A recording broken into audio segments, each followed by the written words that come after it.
इतिहास में बहुत से राजा हुए, लेकिन एक ही ऐसा राजा है जिसके नाम के आगे दुनिया महान लिखती है। उस राजा का नाम था सिकंदर। इतिहास में वह सबसे कुशल और यशस्वी सेनापति माना जाता है। अपनी मौत तक वह उन तमाम देशों को जीत चुका था जिसकी जानकारी प्राचीन यूनान के लोगों को थी, इसलिए दुनिया उसे विश्व विजेता कहती है। सिकंदर एक महान इंसान था। सिकंदर के पहले लोग कबीलों में रहते थे। उसके आने के बाद सब कुछ मुमकिन सा हो गया। अचानक सबको महसूस होने लगा कि एक राजा सारी दुनिया पर राज कर सकता है। सिकंदर ने 18 महान राज्य बनाए। वो एक ऐसी सल्तनत थी जहां सिर्फ सोने की खनक ही नहीं, समझदारी की चमक भी थी। उस प्राचीन सभ्यता के दरवाजे सबके लिए खुले थे।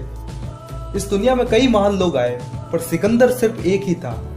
सिकंदर से पहले पूर्व में फारस की सल्तनत लगभग पूरी दुनिया पर राज करती थी। पश्चिम में एक वक्त के महान आजाद राज्य एथेंस व स्पार्टा अपने ही गुरूर की वजह से तबाह हो गए।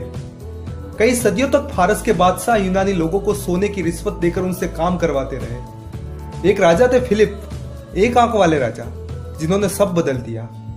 उन्होंने पहाड़ी इलाकों के अनपढ़ चरवाहों को एक किया, अपने खून और अपनी हिम्मत से एक काबिल सेना बनाई जिसके आगे यूनानियों को घुटने टेकने पड़े।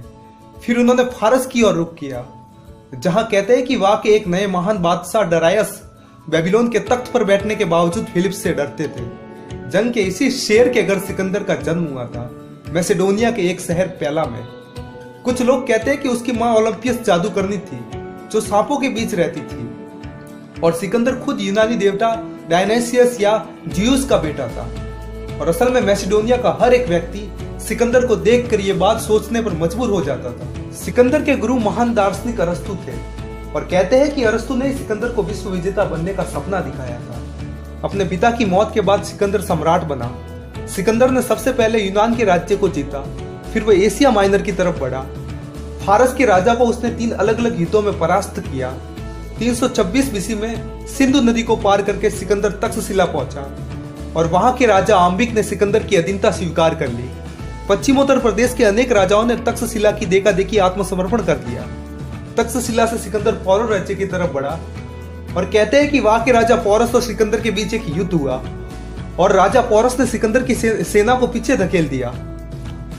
लेकिन इस युद्ध में राजा पोरस पराजित हुए, परंतु उसकी वीरता से प्रभावित होकर सिकंदर ने उसे अपना मित्र बनाया और उसे उसका राज्य तथा कुछ नए इलाके दिए।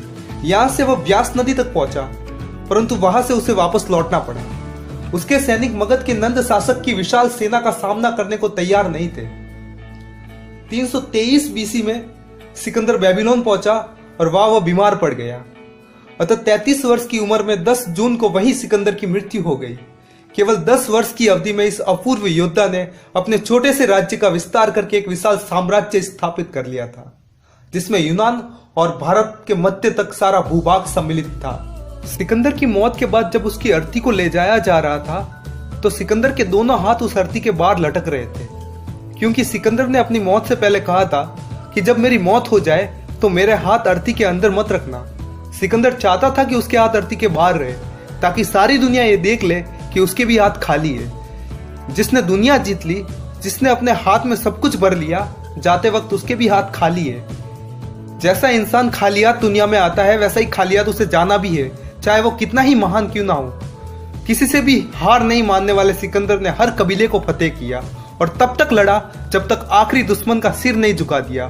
दुनिया सिर्फ उन्हें याद रखती है जो अपने ख्वाबों को जीते, अपने वक्त से आगे चलते हैं, और ऐसे नामों में सबसे ऊंचा नाम है महान सिकंदर, विश्व विजेता सिकंदर।